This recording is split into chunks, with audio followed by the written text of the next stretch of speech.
Welcome back to my YouTube channel. तो आज हम क्विक रिवीजन करेंगे ग्राम पॉजिटिव कोकाई की चैप्टर नंबर 15। ठीक है, तो ग्राम पॉजिटिव कोकाई में सबसे पहले हमारे पास दो ग्रुप आ जाते हैं। सबसे पहले हमारे पास कौन सा आता है, स्टेफिलोकोकस। ठीक है, और दूसरा कौन सा आता है, स्ट्रेप्टोकोकस। ठीक है, एक हमारे पास स्टेफ ग्रुप होगा और एक हमारे पास स्ट्रेप्ट ग्रुप होगा। जो स्टेफ ग्रुप होगा ये किस फॉर्म में होगा, ये हमारे पास होगा क्लस्टर्स की फॉर्म में। ठीक है, ये हमारे पास किस फॉर्म में होगा, ये हमारे पास क्लस्टर की फॉर्म में होगा। और ये किस फॉर्म में होगा, स्ट्रेप्टोकोकस किस फॉर्म में होता है, ये हमारे पास होता है चेन्स की फॉर्म में। अब जो हमारे पास जो स्टेफिलोकोकस ग्रुप है, इसमें 3 हमारे पास मेडिकली इंपॉर्टेंट बैक्टीरिया आते हैं। जो सबसे पहला आता है वो हमारे पास कौन सा आता है, वो आता है स्टेफ ओरियस। इसके बाद जो हमारे पास सेकंड बैक्टीरिया वो कौन सा है, वो एपिडर्मिडीज। इसके बाद जो थर्ड वाला हमारे पास बैक्टीरिया आता है वो हमारे पास कौन सा आता है, स्टेफिलोकोकस सेप्रोफिटिकस। तो ये जो हमारे पास स्टेफ ओरियस और एस एपिडर्मिडीज है, ये हमारे नॉर्मल फ्लोरा है। ठीक है, ये हमारी बॉडी में प्रेजेंट होंगे एज अ नॉर्मल फ्लोरा, लेकिन जो सेप्रोफिटिकस है ये हमारी बॉडी में नहीं प्रेजेंट होगा। जो स्टेफ ओरियस है ये हमारी बॉडी में क्या करता है, ये हमारी बॉडी में करता है फूड पॉइजनिंग। इन केस अगर हम लोग इसे अपनी फूड में इंजेस्ट करते हैं तो ये क्या कर देगा, ये हमारी बॉडी में कर देगा फूड पॉइजनिंग, हमें वॉमिटिंग वगैरह स्टार्ट हो जाएगी। जो एस एपिडर्मिडीज है ये क्या करेगा, ये प्रोस्टेटिक डिसीज़, ये हमें क्या करेगा, ये प्रोस्टेटिक डिसीज़ काज करेगा। यानी ये हमारी स्किन का नॉर्मल फ्लोरा है, तो जब हम कैथेटर पास करेंगे ये ड्यूरिंग कैथेटराइजेशन हमारी बॉडी में चला जाएगा। इसके बाद जो सेप्रोफिटिकस है ये क्या करता है, ये हमारी बॉडी में करता है यूटीआई काज, और ये नॉर्मल फ्लोरा नहीं होता। ठीक है, ये अब थे 3 बैक्टीरिया, स्टेफ ओरियस, एपिडर्मिडीज और सेप्रोफिटिकस। अब जो स्टेफ ओरियस है हमारे पास, अब हम अगर इसकी बात करें, इसकी लैब डायग्नोसिस की बात करें, स्टेफ ओरियस। ठीक है, इसमें हिमोलाइसिस कौन सी होती है, इसमें हिमोलाइसिस होती है बीटा। इसमें हमारे पास कौन सी हिमोलाइसिस होगी, इसमें हमारे पास होगी बीटा हिमोलाइसिस।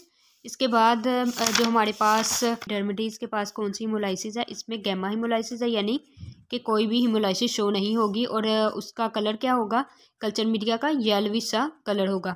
इसके बाद जो एस सेप्रोफिटिकस है हमारे पास, उसमें कौन सी उसकी हिमोलाइसिस होगी, उसकी होगी अल्फा हिमोलाइसिस।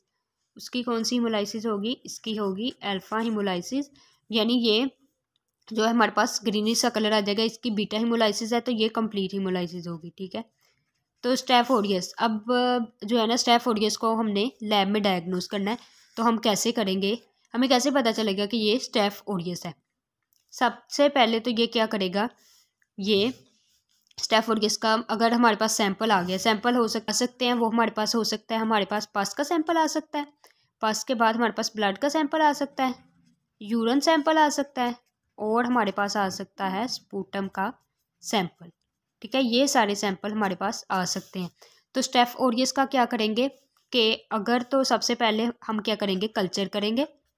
कल्चर करने के बाद, ठीक है, सैंपल आएगा, हम क्या करेंगे, इसका कल्चर करेंगे। कल्चर करने के बाद क्या करेंगे, ग्राम स्टेनिंग करेंगे। ग्राम स्टेनिंग में अगर हमें कोकाई नज़र आ रहे हैं तो फिर हम क्या करेंगे कि फिर हम फर्दर 2 टेस्ट करेंगे, कैटालेज और कागुलेज। ठीक है, अगर तो कैटालेज पॉजिटिव आ रहा है हमारे पास और कागुलेज भी पॉजिटिव आ रहा है, ठीक है, तो फिर हम लोगों को पता होगा कि ये क्या है, ये स्टेफ ओरियस है। लेकिन जो इसके कन्फर्मेटरी टेस्ट है हम उन्हें भी करेंगे इसके साथ। इसका जो हमारे पास मैनिटोल टेस्ट होता है वो भी पॉजिटिव होता है। ठीक है, वो भी हम करके देखेंगे। और इसके लिए जो कन्फर्मेटरी टेस्ट होता है वो एक होता है कागुलेज और एक होता है डीएनएस।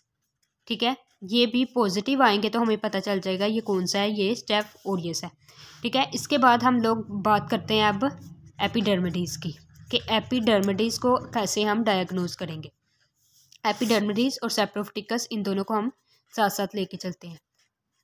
अब हमारे पास सेम वही प्रोसीजर होगा कि हमारे पास सबसे पहले क्या आएगा, हमारे पास आएगा सैंपल, फिर हम करेंगे कल्चर। कल्चर करने के बाद हम करेंगे ग्राम स्टेनिंग। अगर तो कोकाई उसमें नज़र आ रहे हैं देन हम फर्दर 2 टेस्ट की तरफ जाएंगे। क्या आ जाएंगे, कैटालेज टेस्ट करेंगे और फिर क्या करेंगे, कागुलेज टेस्ट। ठीक है, तो इसमें क्या होगा, इन केस ऑफ एस एपिडर्मिडीज अगर हमारे सैंपल में प्रेजेंट है तो इसमें क्या होगा, कि हमारा जो टेस्ट है वो कैटालेस पॉजिटिव आएगा और कागुलेस क्या आएगा, वो आएगा नेगेटिव। इसमें भी सेम होगा, कैटालेस क्या होगा पॉजिटिव और फिर कागुलेस नेगेटिव। जब कैटालेस पॉजिटिव और कागुलेस नेगेटिव आएगा ना, तो फिर हम डाउट में होंगे। 2 बैक्टीरिया हो सकते हैं, वो 2 बैक्टीरिया कौन से हो सकते हैं, वो या तो हो सकता है एपिडर्मिडिस और सेप्रोफिटिकस। अब इन दोनों की डिफरेंशिएशन करते हैं नोवोबायोसिन, ठीक है। नोवोबायोसिन हम यूज़ करते हैं, तो अगर तो नोवोबायोसिन जो है वो सेंसिटिव आए, यानी उस पर कोई ग्रोथ शो ना हो, तो हम कह देंगे कि ये क्या है, एपिडर्मिडिस, ठीक है। और इन केस अगर उसमें ग्रोथ शो हो जाए, ठीक है, वो रेजिस्टेंट हो और उसमें ग्रोथ शो हो, तो हम क्या कहेंगे कि ये क्या है, ये हमारे पास है सेप्रोफिटिकस, ठीक। इसी स्टेफिलोकोकस की समरी करूं कि हाउ मैं इसकी समरी एक लाइन में कैसे कर सकती हूँ। तो सबसे पहले हमारे पास हो कि अगर तो जीपीसी क्लस्टर की फॉर्म में अरेंज हो, ठीक है, जीपीसी क्लस्टर की फॉर्म में हमारे पास क्या हो, अरेंज हो, और जो है कैटालेस क्या हो, पॉजिटिव हो, कागुलेस भी पॉजिटिव हो हमारे पास, डीएनएस भी पॉजिटिव हो, देन हमें क्या पता चलेगा कि कौन सा हमारे पास बैक्टीरिया है। हमारे पास है स्टेफिलोकोकस ओरियस, ठीक है, स्टेफिलोकोकस ओरियस ये बैक्टीरिया। अगर तो जीपीसी सेम वो जीपीसी अगर क्लस्टर की फॉर्म में अरेंज हो और उसके बाद कैटालेस क्या हो, कैटालेस हो पॉजिटिव, कागुलेस, कैटालेस पॉजिटिव, कागुलेस क्या हो नेगेटिव, और नोवोबायोसिन सेंसिटिव हो, ठीक है, नोवोबायोसिन क्या हो, सेंसिटिव हो, फिर हमें क्या पता चलेगा ये कौन सा बैक्टीरिया है, ये है हमारे पास एस एपिडर्मिडिस, ठीक है। और अगर तो थर्ड, ये फर्स्ट था स्टेफ ओरियस, ये सेकंड, और अगर थर्ड भी सेम हो, यानी जीपीसी हमारे पास क्लस्टर की फॉर्म में अरेंज इन क्लस्टर, इसमें क्या हो, इसमें हो हमारे पास कैटालेस पॉजिटिव, कागुलेस नेगेटिव, और फिर क्या हो, जो नोवोबायोसिन हमारे पास डिस्क है वो क्या हो, वो हो हमारे पास रेजिस्टेंट, ठीक है, वो हो हमारे पास रेजिस्टेंट। तो हम क्या कहेंगे कि ये कौन सा हमारे पास बैक्टीरिया है, ये हमारे पास बैक्टीरिया है सेप्रोफिटिकस, ठीक है, स्टेफिलोकोकस सेप्रोफिटिकस। इसके बाद हम बात करते हैं स्ट्रेप्टोकोकस की, स्ट्रेप्टोकोकस की हम बात करते हैं, ठीक है। तो स्ट्रेप्टोकोकस में हमारे पास जो सबसे पहले हमारे पास कौन कौन से बैक्टीरिया आते हैं, स्ट्रेप्टोकोकस में हमारे पास बैक्टीरिया आ जाता है सबसे पहले एस पायोजनीज, ठीक है, यानी स्ट्रेप्टोकोकस पायोजनीज। इसके बाद कौन सा बैक्टीरिया आता है, इसके बाद आ जाता है एस एगलैक्टी। इसके बाद कौन सा बैक्टीरिया, ई फिकैलस। इसके बाद आ जाता है हमारे पास एस बोविस, ठीक है। इसके बाद आ जाता है हमारे पास एस नमूनी, और इसके बाद हमारे पास कौन सा बैक्टीरिया आ जाता है, इसके बाद आ जाता है हमारे पास विरिडांस ग्रुप आ जाता है, ठीक है। अब जो कुछ स्ट्रेप्टोकोकाई होते हैं ये भी नॉर्मल फ्लोरा होते हैं। किन जगह का नॉर्मल फ्लोरा होते हैं, या तो ये हमारे माउथ का नॉर्मल फ्लोरा होंगे, या हमारी थ्रोट का नॉर्मल फ्लोरा होंगे, और यहाँ जो डेंटल सॉकेट हैं उनका वो नॉर्मल फ्लोरा होंगे, ठीक है। अब इसमें क्या होगा, अगर हमारे पास क्या हुआ कि ये किस फॉर्म में अरेंज होंगे, ये हमारी चेन्स की फॉर्म में अरेंज होंगे, ठीक है। हमारे पास एक आ गया सैंपल, ठीक है, हमारे पास क्या आया, सैंपल आया, उसे हमने कल्चर किया। कल्चर करने के बाद हमने क्या की, ग्राम स्टेनिंग की। अगर उसमें कोकाई नज़र आ रहे हैं तो हम क्या करेंगे, ठीक है, हमें पता है कि हम सबसे पहले क्या करेंगे, हम उनके करेंगे 2 टेस्ट, कैटालेस और कागुलेस, ये 2 टेस्ट करेंगे हम। तो इन केस ऑफ अगर स्ट्रेप्टोकोकस उस सैंपल में प्रेजेंट हो तो क्या होगा, कैटालेस भी हमारे पास नेगेटिव शो होगा और कागुलेस भी नेगेटिव शो होगा। जब तो हमारे पास कैटालेस और कागुलेस नेगेटिव शो हों, फिर हम जाएंगे लैंसफील्ड ग्रुपिंग की तरफ, ठीक है। तो हम क्या करेंगे कि हमने अगर तो देखना है एस पायोजनीज को, तो जो एस पायोजनीज है ये क्या होता है, ये होती है हमारे पास बेसिट्रेशन सेंसिटिव, यानी बेसिट्रेशन पर इसकी ग्रोथ शो नहीं होगी। तो एस एगलैक्टी ये क्या होता है, बेसिट्रेशन रेजिस्टेंट होता है ये, ठीक है। इसके बाद जो इंटेरोकोकस फिकैलस है, ये हमारे पास क्या होता है, इंटेरोकोकस फिकैलस की जो ग्रोथ होती है 6.5% NaCl में वो हमारे पास हो जाती है, और जो एस बोविस है उसकी इसमें जो ग्रोथ है वो शो नहीं होती।